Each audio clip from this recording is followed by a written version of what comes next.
मैं अनिल कुमार दीक्षित अपने सभी श्रोताओं और दर्शकों का अपने YouTube चैनल दीक्षित जी स्पीक्स और फेसबुक पन्ने पर स्वागत करता हूं। आज मैं आपके मनोरंजन के लिए एक नई कहानी जिसका शीर्षक एक थी विलासा और एक था करण और एक थी उनकी प्रेम कहानी प्रस्तुत कर रहे हैं। तो शुरू करते हैं आज की कहानी। आज मैं ऑफिस कुछ एक आधा घंटा पहले ही पहुंच गया था। मैं पिछले 8 माह से इस ऑफिस में काम कर रहा हूं। बॉस को तो दूसरा नाम ही खड़ूस होता है, लेकिन इस ऑफिस का बॉस कुछ ज़्यादा ही खड़ूस किस्म का आदमी है। वैसे तो वो माह में 1-2 बार ही आता है, लेकिन वह जब भी आता है सभी अधिकारियों और कर्मचारियों को परेशान कर देता है। लेकिन मैंने भी उसकी एक आदत समझ ली है और जब से मैंने उसकी आदत को समझा है तब से वो मुझसे चिड़चिड़ थोड़ा कम करता है। उसकी एक ख़ास आदत है कि जब वो कहेगा सुबह 11 बजे आएगा तो वो शाम को 6 बजे आएगा, और जब वो कहेगा कि वो शाम को 6 बजे आएगा तो वो अगले दिन सुबह 8 बजे आएगा। ऑफिस में अधिकांशतः लोग देर से आते हैं। उनको आने में 5-10 मिनट देर ही हो जाती है। या तो उनको देर हो जाती है रास्ते में, या फिर उनकी आदत ही है कि वो देर से आते हैं। जो भी उसको देर से आता दिखेगा उनको बुलाएगा और उनसे कोई ना कोई काम ऐसा पूछेगा जो उन्होंने नहीं किया होगा। फिर उनको मज़े की डांट पिलाएगा। इसके बाद वो सभी मैनेजरों को बुला करके उनसे शिकायत करेगा और उन पर काम ना करवाने के लिए उन्हें भी डांट पिलाएगा। लेकिन अपना बॉस किसी का नुकसान नहीं करता है। थोड़ी ही देर में एकदम सामान्य रूप से बातें करने लगेगा। मैं उसकी आदत को समझ गया हूँ, इसलिए मैं आज आधा घंटे पहले ही आ गया था। मैं अपनी सीट पर बैठ चुका था और अपनी सीट भी मैंने सजा ली थी और काम भी शुरू कर दिया था। और फिर वही हुआ जिसका हमेशा से अंदेशा होता है। अचानक कुछ हलचल सी महसूस हुई और वह किसी दैत्य की तरह ऑफिस के पीछे वाले दरवाजे से प्रकट हुआ। वह दरवाज़ा पीछे गेस्ट हाउस को जाता था। जिस दरवाजे से वो प्रकट हुआ था उसमें 3 दरवाजे हैं। सबसे पहले लकड़ी का दरवाज़ा है, उसके पीछे कांच का दरवाज़ा है और सबसे पीछे और फिर जालीदार दरवाज़ा है।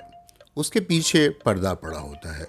वो पीछे से पर्दे से कोने से झांकता है और उसके बाद फिर वो ऑफिस में सामने हॉल में आता है और किसी भी कर्मचारी को इस प्रकार से पकड़ता है जैसे कि बिल्ली अपने चूहे को पकड़ती है।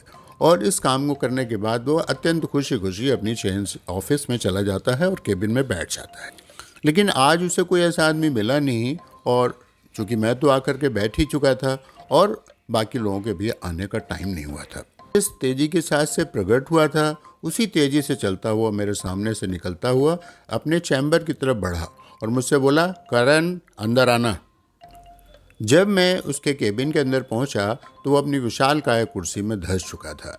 मैंने उसको नमस्ते की, जिसके उत्तर में उसने मात्र सिर हिलाया और काम की बात पर आ गया। उसने नीचे देखते हुए ही कहा, अभी स्टेनो की पोस्ट के लिए कैंडिडेट आएगा, इंटरव्यू ठीक से लेना जिससे वो ज्वाइन कर ले। अगर वो नहीं रुका तो फिर ये काम भी तुम्हें ही करना पड़ेगा। बाद वाला सेंटेंस कुछ मजाकिया अंदाज में उसने कहा, जिसका कि वो अभ्यस्त नहीं था। मैं उसके मजाक से खुश तो नहीं हुआ बल्कि और कुड़ गया, लेकिन उसको दिखाने के लिए कि उसने बहुत ही अच्छा जोक मारा है मैंने भी अपनी खीसें निपोड़ दी। उसने यह नहीं बताया कि स्टेनो का इंटरव्यू देने कौन आ रहा है, उसका नाम क्या है और वो कहाँ से आ रहा है। वैसे उसकी आदत है कि वो आधी बात ही कहता है, बाकी तो खुद ही समझ लो। वो उसकी नज़रों में इंटेलिजेंट होता है जो उसकी बात को ऐसे समझ लेता है। अन्यथा हर एक को डांट खाने के लिए हमेशा तैयार रहना चाहिए।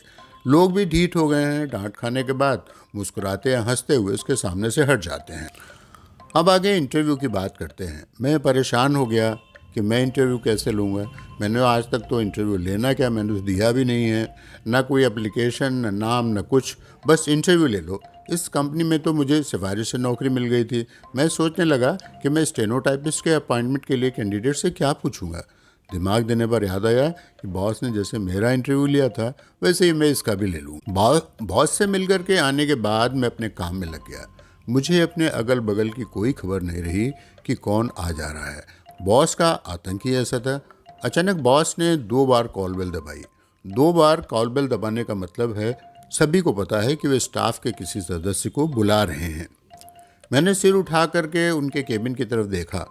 कांच के अंदर से लगा कि उन्होंने मेरे सामने की तरफ इशारा किया कि शायद तुम्हारे सामने कोई खड़ा है। उन्होंने साथ ही अपने अंगूठा भी ऊपर किया। इस कंपनी में वही काम कर सकता है जो बॉस के मन की बात बिना उनके कहे ही समझ ले। बॉस के इशारे को मैं समझ गया कि वो अपने कहे काम को इंटरव्यू लेने के लिए कह रहे हैं। मैंने बॉस की चाटुकारिता करते हुए बिना उनकी तरफ से हाथ हटाए यूं ही आवाज़ दी, हरीलाल, ये जताने के लिए कि मैं उनके बताए काम को कितनी शिद्दत के साथ कर रहा हूँ।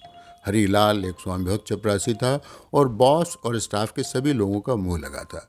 मैं अभी तक खड़ा ही था कि उन्होंने सीधी उंगली से दोबारा बाहर की ओर इशारा किया।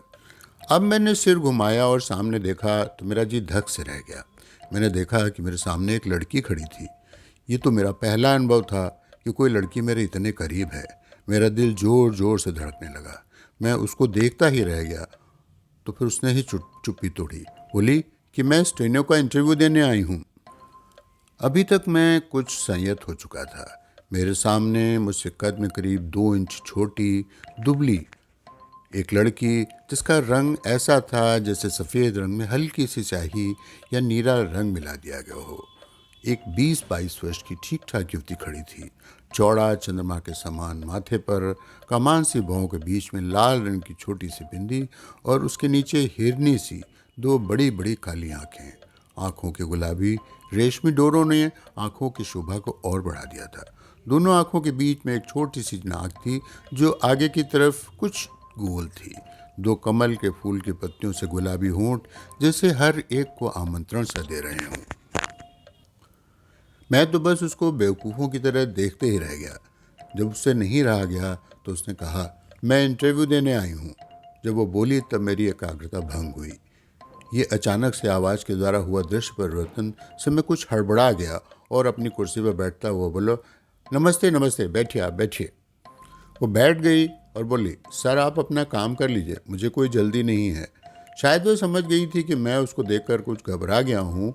लड़कियाँ यह बात अच्छी तरह से समझती हैं कि लड़के डींग भले ही कितनी हाँकें, वे सब लड़कियों से बात करने में घबराते हैं। वो लड़कियों को परेशान करने वाले आवारा लड़के तो कुछ ही होते हैं।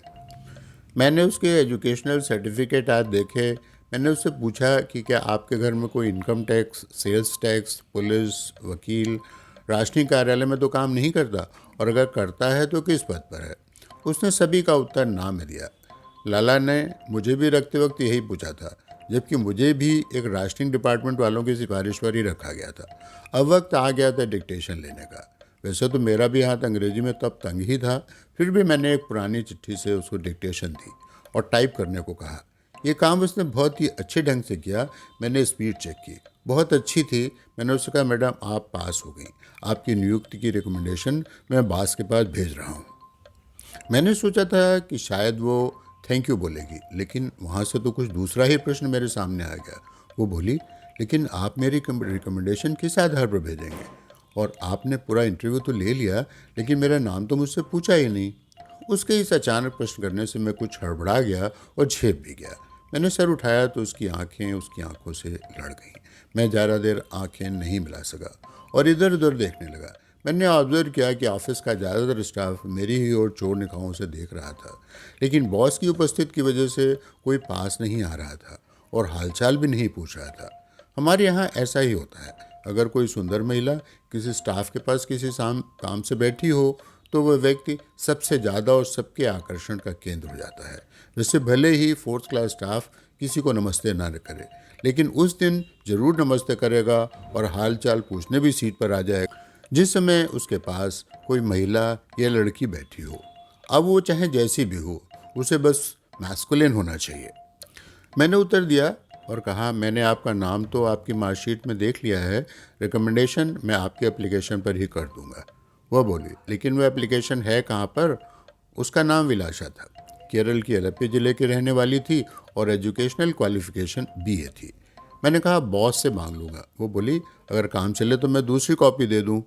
मैंने उससे एप्लीकेशन की कॉपी ले ली और उसके ऊपर रिकमेंडेशन लिखकर डिक्टेशन और टाइप किया हुआ पेज लगाकर बॉस के केबिन में गया। बॉस किसी से फ़ोन पर बात कर रहे थे। उन्होंने इशारे से पूछा कि कैसा कैंडिडेट है। मैंने हामी भर दी। उन्होंने रिकमेंडेशन वाला कागज़ मांगा और उस पर कुछ गोजागाजी सी कर दी जहां मैंने लिखा था कि कैंडिडेट सूटेबल है। उनकी गोजागाजी वही पढ़ पाते थे जो उसे पढ़ने के अभ्यस्त थे। उन्होंने ओके लिखा था, इसका मतलब तुम्हारे द्वारा की गई संस्तुति ठीक है। अपॉइंटमेंट लेटर देने की कोई परंपरा इस कंपनी में नहीं है और हटाने के लिए भी सर्विस टर्मिनेशन लेटर देने की भी परंपरा यहाँ पे नहीं है। जब मैं बाहर आया तो मैंने विलासा को उसके अपॉइंटमेंट हो जाने के लिए बधाई दी और उसे बैठने के लिए उसके स्थान पर पहुँचा दिया। इससे पहले मैंने उसका पूरे स्टाफ के साथ परिचय कराया। तो आज की कहानी यहीं ख़त्म करते हैं। करण को एक स्टाफ मिल गया, स्टेनोटाइपिस्ट मिल गई और वो भी एक लड़की, और विलासा को एक जॉब मिल गया जिसकी उसको बहुत ज़्यादा ज़रूरत थी। अब अगली कहानी के अगले अंक में हम देखेंगे कि विलासा ने कैसा काम किया और करण ने उससे कैसा काम कराया। आज की कहानी यही समाप्त करते हैं। अगर आपने हमारा चैनल सब्सक्राइब न किया हो तो सब्सक्राइब करें, दूसरों के साथ शेयर करें और लाइक भी अवश्य करें। ठीक है, तो फिर मिलेंगे। नमस्कार, अपना ख्याल रखिएगा। Good night.